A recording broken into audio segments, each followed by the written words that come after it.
പേര് മുസമ്മിൽ എന്നാണ്, അണ്ടത്തോടാണ് വീട്. ഇവിടെ മാർച്ച് 5-നാണ് വൈഫിനെ പ്രസവിക്കാൻ കൊണ്ടുവന്നത്. കൊണ്ടുവന്ന സമയത്ത് ഡോക്ടർ പറഞ്ഞിരുന്നു ഇങ്ങനെ കുട്ടി മഷി ഇറക്കിയിട്ടുണ്ട്, ഓപ്പറേഷൻ വേണ്ടിയിരുന്നു പറഞ്ഞു.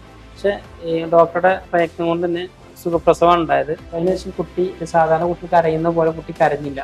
റോഷൻ ഡോക്ടർ നമ്മളോട് പറഞ്ഞു ഈ കുട്ടി കരഞ്ഞിട്ടില്ല, പക്ഷെ പ്രയാസം ഉണ്ടെന്ന് പറഞ്ഞു. കുട്ടിയുടെ കാര്യം കുറച്ച് സീരിയസ് ആണ്, നിങ്ങൾ വേറൊരു ഹോസ്പിറ്റലിലേക്ക് കൊണ്ടുപോകണം എന്ന് പറഞ്ഞു. നമ്മൾ അമൃതയിലേക്ക് കൊണ്ടുപോയി. ഇവിടുന്ന് ഡോക്ടറുടെ ഭാഗത്ത് കിട്ടിയ സേവനം എന്താ വെച്ച് കഴിഞ്ഞാൽ 2 നഴ്സുമാരെ നമുക്ക് വിട്ടുതന്നിരുന്നു. ഈ 2 നഴ്സുമാർ പരമാവധി പ്രയത്നിച്ചിട്ടുണ്ട്. കുട്ടി പലപ്പോഴും ഓക്സിജന്റെ ലെവല് താണോട്ട് പോകുന്ന സമയത്തൊക്കെ അവർ അത്രയും വളരെ ത്യാഗം സഹിച്ചിട്ട് തന്നെയാണ് അവർ ആംബുലൻസ് ഡ്രൈവറോട് പറഞ്ഞത് ഇത്ര സമയത്തിൻ്റെ ഉള്ളിൽ കുട്ടീനെ അവിടെ എത്തിക്കണം എന്നുള്ള കാര്യം ഡോക്ടർ ഡ്രൈവറോട് പറഞ്ഞത്. ഡോക്ടറും ആ അസുഖം എന്താണെന്ന് മുൻകൂട്ടി കണ്ടിരുന്നു. ഇവിടുത്തെ റോഷൻ ഡോക്ടറുടെ ഒരു വലിയൊരു ഹെൽപ്പാണ് ആ നഴ്സുമാർ 2 പേരെ വിട്ടുന്നത്.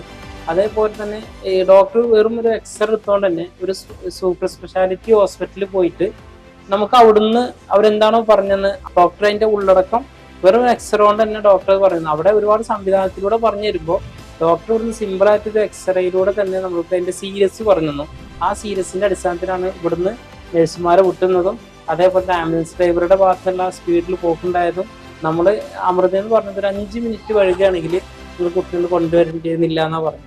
മഷി ഇറക്കിയതിന്റെ ഭാഗമായിട്ട് ബ്ലഡ് ഇൻഫെക്ഷൻ ഉണ്ടായി, തലച്ചോറ് ഇൻഫെക്ഷൻ ഉണ്ടായി, പിന്നെ ഈ പ്രഷർ അടിച്ചത്, അങ്ങനത്തെ പ്രശ്നങ്ങളായിരുന്നു. ഒരു സീരിയസ് കേസായിരുന്നു. അപ്പോൾ വെന്റിലേറ്റർ ഇരിക്കുന്ന കുട്ടിയെ കുറിച്ചിട്ട് നമുക്ക് ഒരു പോസിറ്റീവ് എനർജി വന്നത് ഡോക്ടറുടെ ഭാഗത്തുനിന്നാണ്. ഡോക്ടർ നിരന്തരം ഒരു ദിവസം 3 തവണ ഒക്കെ നമ്മൾ വിളിച്ചിരുന്നു. അവിടുത്തെ ഹോസ്പിറ്റൽ ഡോക്ടർമാർക്ക് കോൺടാക്ട് ചെയ്തിരുന്നു. ഇപ്പോൾ കുട്ടി ബെറ്റർ ആണ്. ഇപ്പോൾ കുട്ടി പൂർണ്ണമായിട്ടും ബെറ്റർ ആയിട്ടുണ്ട്.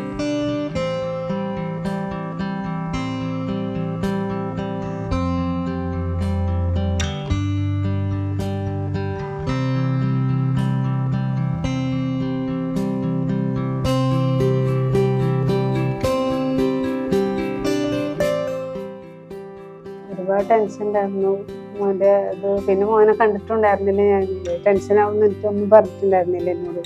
2 ദിവസം കഴിഞ്ഞിട്ടാണ് ഞാൻ അറിഞ്ഞത്. ഒരുപാട് ടെൻഷനായിരുന്നു. മോനെ കണ്ടതിന് ശേഷമാണ് ഒരുപാട് സന്തോഷമായി. ഡോക്ടർക്ക് നല്ല അന്വേഷിക്കാണ്ട് വിളിച്ചിട്ട് സിസ്റ്റർമാർ വിളിക്കാറുണ്ട് ഡെയിലി ആയിട്ട്. ഇപ്പോൾ കുഴപ്പമൊന്നുമില്ല, ഉഷാറായിട്ടുണ്ട്. ഒരുപാട് ഹാപ്പിയാണ്. എത്ര പറഞ്ഞാലും ഇവിടുത്തെ ഡോക്ടർമാരോട് സിസ്റ്റർമാരോട് എത്ര നന്ദി പറഞ്ഞാലും മതിയാവില്ല. ഒരു ലെവൽ 2 NICU എന്ന് പറയുന്നത് ഏറ്റവും ഹയസ്റ്റ് ലെവൽ ഓഫ് ICU അല്ല. അതായത് ഇനി ലെവൽ 3 ഉണ്ട്, ലെവൽ 3B ഉണ്ട്. അപ്പോൾ ഈ ലെവൽ 2 ICUവിൻ്റെ ഒരു ഉദ്ദേശവും അത് തന്നെയാണ്. അതായത് നമുക്കിവിടെ മാനേജ് ചെയ്യാൻ പറ്റാത്തൊരു കേസ് ഉണ്ടെന്നുണ്ടെങ്കിൽ, പ്രത്യേകിച്ച് ഒരു സർജിക്കൽ കേസോ അല്ലാന്നുണ്ടെങ്കിൽ ഒരു കാർഡിയാക് കേസോ ഒക്കെ ആണെന്നുണ്ടെങ്കിൽ നമുക്ക് റെഫർ ചെയ്യാൻ തന്നെ വേണ്ടി വരും. അപ്പോൾ അങ്ങനെ ഒരു ആ കുട്ടീനെ ഒരു ക്രിട്ടിക്കൽ ലെവലിലുള്ള ഒരു കുട്ടീനെ അവരുടെ ബുദ്ധിമുട്ടുകൾ മനസ്സിലാക്കുക എന്നുള്ളതും ഈ ഒരു ICUവിൻ്റെ ഒരു ലക്ഷ്യമാണ്. അപ്പോൾ ആ കുട്ടീനെ നമുക്ക് ഇവിടെ മാനേജ് ചെയ്യാൻ പറ്റില്ല എന്നുള്ളത് ഫസ്റ്റ് 6 hours എന്നുള്ളത് നമുക്ക് മനസ്സിലായി. കൊച്ചിയിലേക്ക് റെഫർ ചെയ്യാൻ പറ്റി. അതുകൊണ്ട് തന്നെ കുട്ടിയുടെ ജീവൻ രക്ഷിക്കാനും പറ്റി. വളരെ സന്തോഷമുണ്ട്.